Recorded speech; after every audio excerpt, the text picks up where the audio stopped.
colleagues get here for just a minute.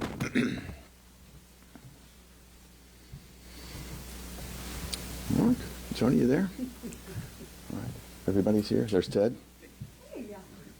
Okay, great. And John Hoven may join us later. I'm going to go ahead and get us started if I could.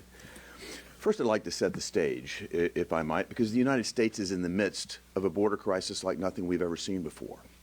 And the U.S. Department of Homeland Security, in case the White House missed it, in their own executive summary, lists the fact, and this is the 2024 executive summary for the Department of Homeland Security's threat assessment of the United States. It lists the fact that they expect illegal drugs purchased in Mexico and sold to the United States will continue to kill more Americans than any other threat. This is from the Department of Homeland Security's executive summary. I encourage you all to read it. It's a threat that we all feel. In my home state of Tennessee, we're losing people every day to fentanyl. We've got more encounters of people on the terrorist watch list than ever before coming across the border. In fact, well over 170 different nationalities have been apprehended crossing the border illegally since Joe Biden took office. We have a national security threat of epic proportions in our border. Yet at the same time, this White House is so unserious about it that they're actually proposing to defund ICE as a condition to continue to keep the government open beyond September the 30th. If you don't believe me, take a look at page 51 of the language that is appended to their, quote, clean CR. On page 51, it gives them the authority to reprogram all of ICE's funding, over $8 billion, to reprogram that and turn ICE into a resettlement agency. All of these funds can be reprogrammed to more rapidly push people into America. Instead of buying plane tickets to send people that have come here illegally, often many of them with violent criminal records, instead of buying plane tickets to send them back to their home country, ICE will now be buying plane tickets to send them to a town near you or me. This is egregious. It's got to stop, and I'm glad that my colleagues have joined me today to bring attention to what's happening at our southern border. And with that, I'd like to introduce my colleague, Senator John Barraza. Joe Biden has surrendered our southern border. He surrendered it to drug dealers, criminal cartels, and gang members. We're still waiting the numbers from last month, but it looks like it's going to be an all-time high, a record-breaking month of over 250,000 illegal immigrants coming into the United States. They get here, and then they vanish. That's what we're dealing with in the United States today. This is a billion-dollar criminal cartel who is flooding our border, our southern border, with illegal immigrants and deadly drugs. Criminals are coming from all around the world: Africa, the Middle East, and China. It used to be that border states and border cities were some in places in Texas or some places in Arizona. No, not anymore. The City Council of Chicago and the Mayor of New York have actually said that their own cities are being destroyed by the illegal immigrants who continue to come. And remember, these are sanctuary cities. Every state in the country has been impacted by this. My home state of Wyoming, the fentanyl deaths, it's a major death. There's a killer. Fentanyl's a major killer all across the United States. And what does our incompetent president and the Democrats in the Senate do? They keep their heads buried in the sand. And as we've just heard from Senator Hagerty, now they want to defund ICE, Immigration and Customs Enforcement. What do they want to do with the money? They want to set up a welcome wagon to set up housing and services for those folks. Look, the Republicans have a much better idea. It's Secure the Border Act of 2023. That legislation includes the technology, the manpower, and the physical barrier that we need. That's what we need to do to protect our communities, provide safety in America, and actually secure our border.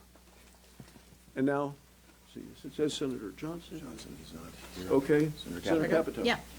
I want to thank Senator Hagerty for calling us together and joining my colleagues here to talk about an issue that is front and center on just about every American's mind. It is true. This is a 50-state problem. The fentanyl problem in my state is particularly difficult. It touches families. It touches old, young, husbands, wives, sons, and daughters in a very tragic, with very tragic results. And you saw the numbers that came out just recently. Those numbers are going up. It was 111,000 lives were lost to overdoses last year. That is up from the year before. So it's very stunning. When you think about the border, our West Virginia National Guard just joined the Texas National Guard on Operation Lone Star on the border and near Eagle Pass. And basically, the impressions that I got after talking with them, the word that was repeated often from all of them was how shocked they were at the situation, how out of control the situation is. And so hats off to the state of Texas for what they're doing in our other border states, because they've got a really, really tough with no support or very little. But I think as you look at the numbers that are coming over, I think we need to look even further as to what's happening, as Senator Hagerty said, what's happening in the interior once they get here. It is catch and release. You come in, you register, and you're on your way. And then guess what? You wait 10 years. 10 years before your case is actually heard, if it gets heard even then, because of the backlog. There's 6 million people in the backlog right now, and you can imagine it's doubling every 3 years because of the inadequacy of the Biden administration to address this very difficult issue. And so, you know, we could do quicker turnarounds, we could do quicker denials of asylum, we could do a lot right there on the border to help with this issue, but this administration has refused to do that. So this is a broken system that the president won't face. And, you know, we keep talking about it, but I don't hear him talking about it. I don't hear the administration talking about it. I hear them trying to talk about everything but this very difficult issue that is on top of everybody's mind: illegal immigration. Senator Cornyn, speaking of Texas. Legal immigration, orderly, safe, legal immigration, I think has been one of the things that have helped make our country prosperous and so great. Illegal immigration is a disaster for the reasons you've already heard. I won't dwell on the numbers, even though they stagger the imagination. As many as 7 million illegal border encounters since President Biden became president. But let's talk about the 108,000 dead Americans. Think about those Americans who died as a result of drug overdoses or fentanyl poisoning. Think about their families. And then think about the 300,000 children, the unaccompanied children placed with sponsors, many of whom are not even related to them, that the Biden administration has simply lost track of. The New York Times has written several investigative pieces, one yesterday, documenting forced child labor. We don't know whether these children are being trafficked for sex, whether they're going to school, whether they're getting an education, or whether they're just being abused and neglected. Now, when I think about these numbers, 7 million, 108,000, 300,000, I think, what is it going to take to get the Biden administration's attention? And I've concluded, sadly, that he just doesn't care. He doesn't care. Because if he did care, he would do something about it.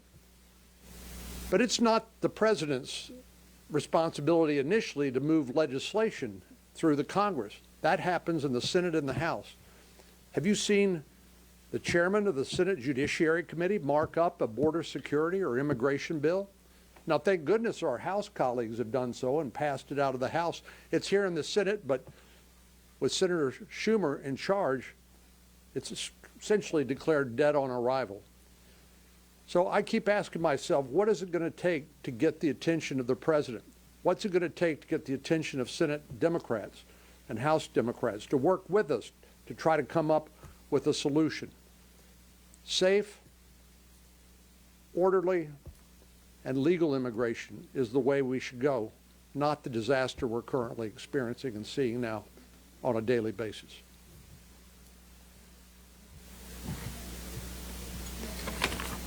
I'm glad to be here today with my colleagues to talk about this issue. And just as Senator Capito had mentioned, Iowa as well has committed our National Guard troops to help secure the southern border.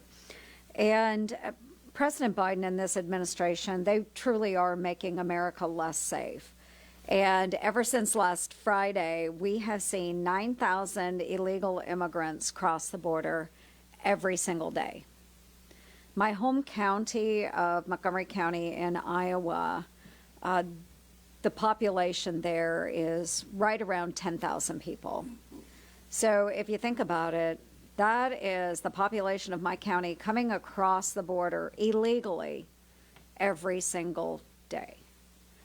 And instead of taking the time to analyze the situation and secure our southern border, what is President Biden doing? He has decided to go ahead and auction off the articles that were already purchased using taxpayer dollars to build a wall on our southern border. So many of us have taken that trip to the southern border. We've all loaded up in Blackhawks. We have flown over the border, and we have seen those materials laying there unused in the desert. We should be taking those materials and securing the southern border. Instead, President Biden has decided, let's make a couple bucks out of all this. And unfortunately, we're not securing the border. So what we have seen is that hundreds of folks that are on the terrorist watch list have come across our southern border, again, making us less safe. And to the fentanyl issue, I'll close on this as well. The Chinese government is working with the drug cartels in Mexico, and they are flooding our communities with fentanyl. And at one of my last 99 county tours in the great state of Iowa, a sheriff waited after the town hall, and he approached me and wanted to have a one-on-one conversation. And he pointed out to me in this rural community that fentanyl is coming into their towns. And it scared the holy bejesus out of him, folks, because it knows no boundaries. And we have got to do something to stop this. So let's get our act together. President Biden, we're calling on you to secure the southern border. I want to thank Senator Haggerty for getting us together and for his leadership on this. Look, in order to be a strong nation, we have to have strong borders, and right now we don't have that. Our border is broken, but you wouldn't know that if you had spoken to someone from Joe Biden's White House. And here's what they recently said, and I quote them. "The president has done more to secure the border and to deal with this issue of immigration than anybody else." End quote. Unbelievable. So not only is Joe Biden derelict in his duty to defend our country, his White House, folks, it's just not in touch with reality. So all of my colleagues here have solutions that would help.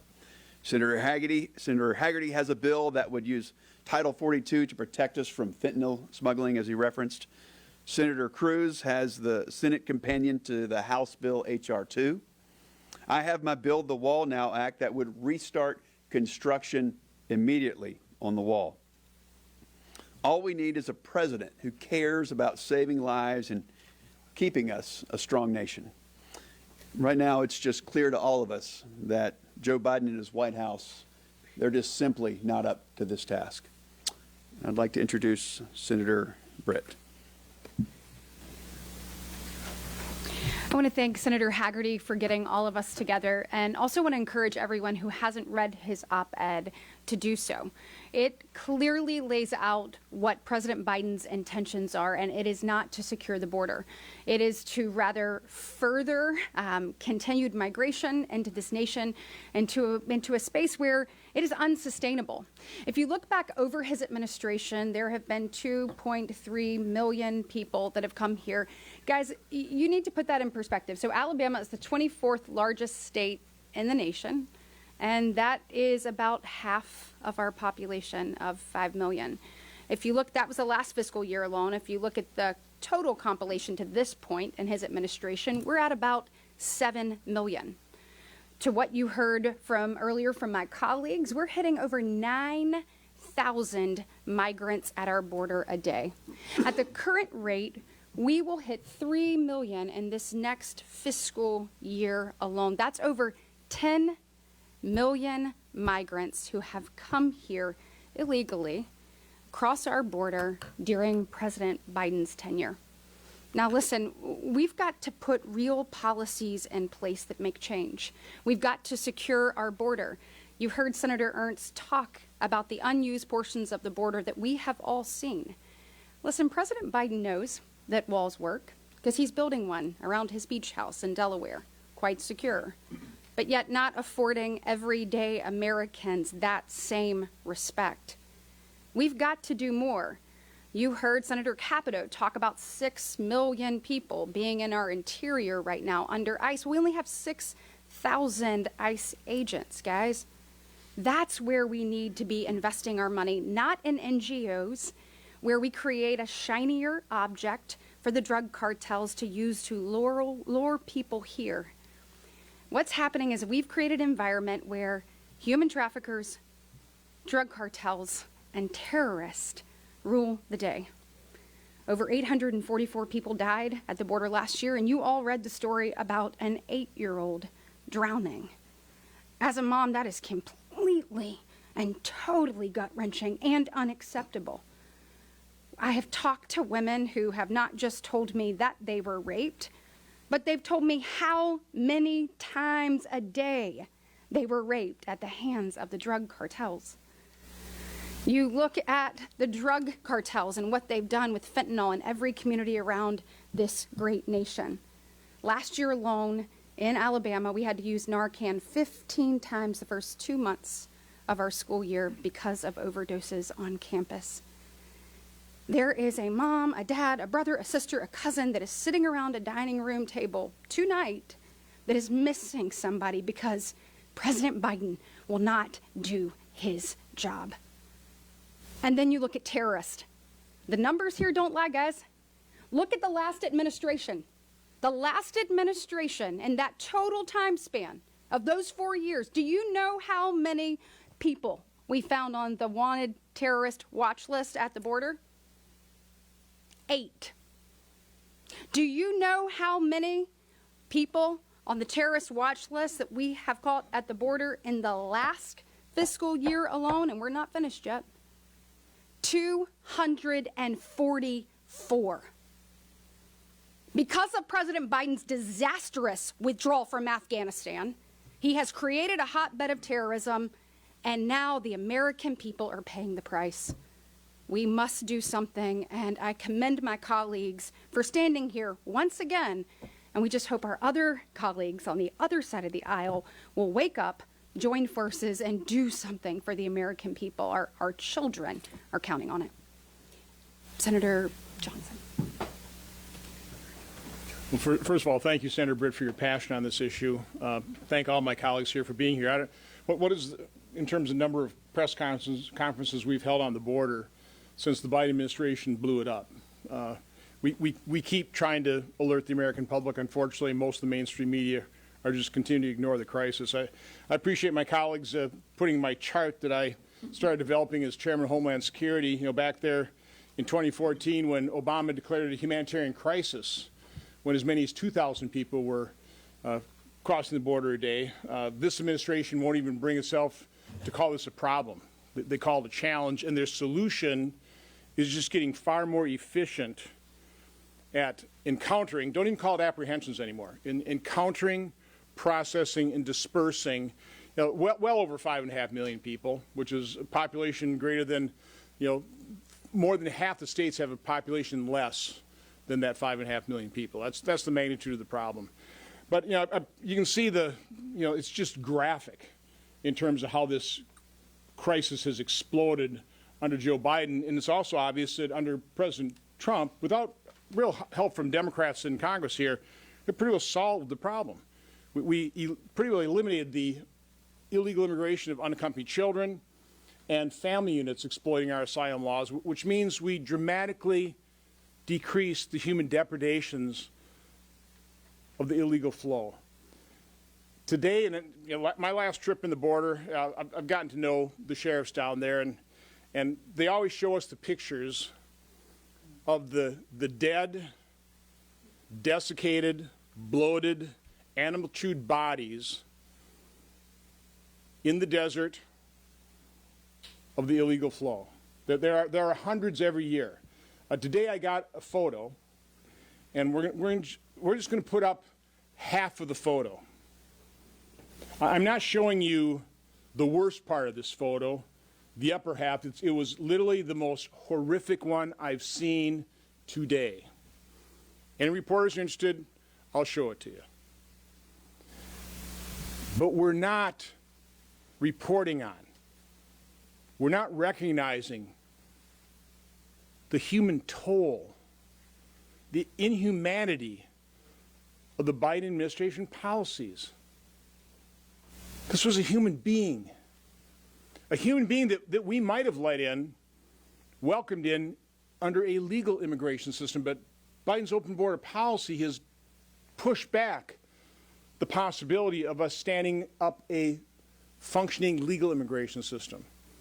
So again, what I'm asking members of the press to do is please fully report on this crisis, fully report on the human trafficking. How do you think young women pay off their $7,000 to $15,000 human trafficking fee? The Sound of Freedom movie shows you what happens with child sex trafficking, other sex trafficking, and of course then the deadly drugs crossing this open border. So please, I'm just appealing to the mainstream media, pay attention to this. Show the American people the disaster that President Biden has caused at the border, the inhumanity of his policies. And I think next is Senator Hovind. I want to thank Senator Hagerty for organizing this. Look, we've been calling attention to this issue, and we need to keep calling attention to this issue. All of these senators have been down to the border multiple times. In my case, on our side of the border, I've been down to McAllen, Del Rio, Eagle Pass, Rio Grande, El Paso, Brownsville. And on the other side of the border, I've been to Mexico, Ecuador, Colombia, and Guatemala, all in an effort to call attention to what's going on. And the numbers speak for themselves. In 2021, illegal crossings at the southern border, 1.7 million. In 2022, 2.4 million illegal crossings. This year, just through July, already at 2 million. By October, obviously, it will be a new record yet again. And at the northern border, the crossings, illegal crossings, are going up as well. You know, you're hearing now from the cities. You know, it used to be that a lot of the attention was coming from Texas because they were being inundated with people coming illegally. So Governor Abbott started putting some of these on buses and sending them to places like New York and Chicago and other places. So now you're finally hearing from Mayor Adams in New York, and you're hearing from other mayors in Chicago and other places, and they're blaming the governor of Texas somehow for, oh, we're getting all these migrants here illegally. Yet what Texas is sending, or these buses that are being sent up by Governor Abbott, that's a fraction of what is coming. It's like maybe 10% of the number of migrants that are migrants who've crossed illegally who are coming to these cities. So the question I want to ask, if 10% came because the governor of Texas sends them these illegal migrants to your city, but 90% come because the Biden administration did it, why aren't you saying, Biden administration, it's your fault. What are you doing? And not just saying, oh, give us more financial aid and so on and so forth. Why aren't you shutting down that border? Why aren't you securing the border? Because we can continue to call attention to this issue, and you've heard there's so many aspects, the human suffering, the drugs, all of these things. But in a bipartisan way, we need to tell this Biden administration, stop it. Stop it. We need a secure border. And, you know, you've seen Alejandro Mayorkas go, oh, we have a secure border. Really? Does anyone believe that? More than 2 million people coming illegally, and look at what's happening in our cities? So, look, this has got to be more than just finally some of our colleagues across the aisle saying, oh, well, gee, they need some financial assistance because they're being overrun with people coming here illegally. Maybe they need to join with us and start saying, Biden administration, secure the border. And this bit about, oh, they can't do it unless Congress passes a law, that's ridiculous. The problem is the Biden administration is not enforcing the law. We could pass 100 laws, but if the Biden administration is not going to enforce the law, what difference does it make? Enforce the third safe country policy, enforce the remain in Mexico policy, and of course build the border wall. But enforce the law. It's a matter of national security. Thank you, Senator Hoeven, and I appreciate all of you from the media being here today. For this press conference, we'd be happy to take just a few questions. We're right at 2 o'clock, so it'll be brief. Yes, you first. We spoke about this. We spoke to Camilla Giantel yesterday. She blamed the GOP for the surge because she said Republicans are talking about open borders and it leads to more interest in coming over. Do you think that that statement has any veracity? I think it has zero veracity. It's so far-fetched, it's just hard to believe that she would have the gall to say something like this. I went to Guatemala as well. I met with the president there, and he told me that the problem is the messages coming out of this White House. Coyotes are taking those messages, they're using those messages to market to the most vulnerable people in his country, destroying nuclear families, taking their life savings, and putting their children, usually, on a very dangerous journey through other countries. And he also reminded me of this. The president of Guatemala said that we have created a national security crisis on his southern border. He has no idea now who's marching through his country to get to ours. And he laid all of the blame at the foot of the Biden White House where it properly belongs. Slightly off topic question for Senator Ernst, for your leadership. A few minutes ago, Senator Schumer went to the floor and filed closure on the subject of Senator Cartels holds around the Joint Chiefs of Staff, mostly the Chief of Staff of the Army, and the comments from the Marine Corps. He says he's going to try to hold an accelerated vote later today, which is the Senate on Friday or Saturday to vote on those nominees. If there's an objection, what are your thoughts on that? My thought on that is, why did Senator Schumer not do this months ago? And I wish more people would report on that. Senator Schumer is showing exactly what he could have been doing with our military nominations months and months ago, and yet refused to do that. So for all of you that are out there that are laying the blame at Tommy Tuberville's feet, you need to know that Senator Schumer has had this opportunity for months now. He is the one that has been holding hostage the military men and women that serve this country. So why the heck didn't he do it sooner? I hope everybody asks that. Because while everybody is grousing about the senator from Alabama, Chuck Schumer knew full well he could have done this months and months ago. If we had been lining those nominees up, we wouldn't have these vacancies today. Thank you.